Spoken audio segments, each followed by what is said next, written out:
بسم اللہ الرحمن الرحیم۔ رات کا وقت تھا۔ مصر کی سرزمین پر خاموشی چھائی ہوئی تھی۔ دریائے نیل اپنی روانی میں بہہ رہا تھا۔ آسمان پر بادل چھائے تھے اور ہوا میں ایک عجیب سی ہیبت محسوس ہو رہی تھی۔ فرعون اپنے محل کے شاندار ہال میں اکیلا بیٹھا تھا۔ اس کے سامنے سنہری پیالے رکھے تھے، دیواروں پر بڑے بڑے مشعل روشن تھے۔ لیکن فرعون کے دل میں ایک عجیب سی بے چینی تھی۔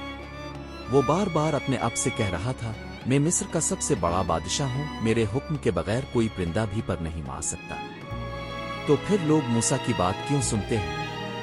یہ موسیٰ کون ہے جو میرے سامنے خدا واحد کی بات کرتا ہے؟ کیا وہ نہیں جانتا کہ خدائی کا حق صرف میرا ہے؟ اسی سوچ میں ڈوبا ہوا تھا کہ اچانک ہال کی فضا میں ایک خوفناک سایہ ظاہر ہوا۔ روشنی مدھم ہو گئی، شعلے لرزنے لگے اور ایک عجیب سی بو پھیل گئی۔ فرعون چونک کر اٹھا۔ اس نے دیکھا ایک ڈرونی مخلوق اس کے سامنے کھڑی ہے۔ آنکھوں سے شعلے نکل رہے تھے، دانت خنجر کی طرح نوکیلے تھے اور چہرہ غصے اور غرور سے بھرا ہوا تھا۔ فرعون نے کانپتی ہوئی آواز میں پوچھا، تو کون ہے؟ میرے محل میں آنے کی ہمت کس نے کی؟ وہ مخلوق قہقہا لگا کر ہنسا اور بولا، میں وہ ہوں جسے لوگ شیطان کہتے ہیں۔ وہی شیطان جس نے ادم کو سجدہ کرنے سے انکار کیا تھا، اور آج میں تیرے پاس آیا ہوں اے فرعون، کیونکہ میں نے تیری رگوں میں غرور اور تکبر کی وہی آگ دیکھی ہے جو میرے اندر جلتی ہے۔ فرعون نے حیران ہو کر کہا، شیطان تو یہاں کیوں آیا ہے؟ شیطان نے دھیمی مگر زہریلی آواز میں کہا، میں تیرے دل میں وہ بات ڈالنے آیا ہوں جو تجھے ہمیشہ زندہ کر دے گا۔ تو کہتا ہے کہ تو خدا ہے، اور یہی وہ دعویٰ ہے جس سے دنیا تیرے قدموں میں جھک جائے گی۔ موسیٰ اور ہارون تجھے اللہ کے پیغام کی طرف بلاتے ہیں، لیکن میں تجھے خدائی کے تخت پر بٹھانا چاہتا ہوں۔ فرعون کی آنکھوں میں چمک آ گئی۔ اس نے کہا، تو میرا خیرخواہ ہے دشمن؟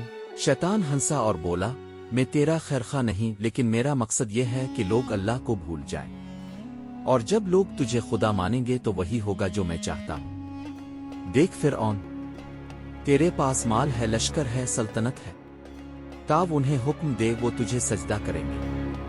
کہہ دے کہ تو ہی سب کا مالک ہے، اور دیکھنا لوگ تیرے آگے جھک جائیں گے۔ فرعون نے غرور سے سینہ پھلایا اور کہا، ہاں یہی تو میں چاہتا ہوں۔ موسیٰ کو جھٹلا دوں گا، اس کی نشانیوں کو جادو کہوں گا۔ شیطان نے کہا، بالکل یہی کر۔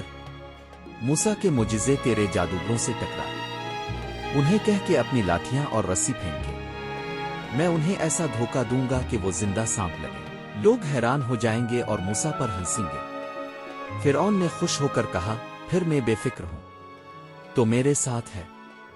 شیطان نے مکاری سے کہا، یاد رکھ، میں دنیا میں تیرے ساتھ ہوں گا لیکن آخرت میں نہیں، وہاں میں بھی تیرے جیسا بے بس ہوں گا۔ فرعون نے یہ سنی انسنی کر دی۔ اس کا دل غرور میں اور بھی سخت ہو گیا۔ غرور کی انتہا۔ وقت گزرتا گیا، فرعون کا غرور بڑھتا گیا، لوگ اس کے خوف سے اس کی خدائی کو ماننے لگے۔ اس نے اپنے دربار میں بڑے بڑے مجسمے کھڑے کروائے، خود کو سورج کا بیٹا کہلایا، اپنے لشکر کو حکم دیا کہ اس کے نام پر جلوس نکالیں، جو اس کی خدائی کو نہ مانے اسے سزائیں دیں۔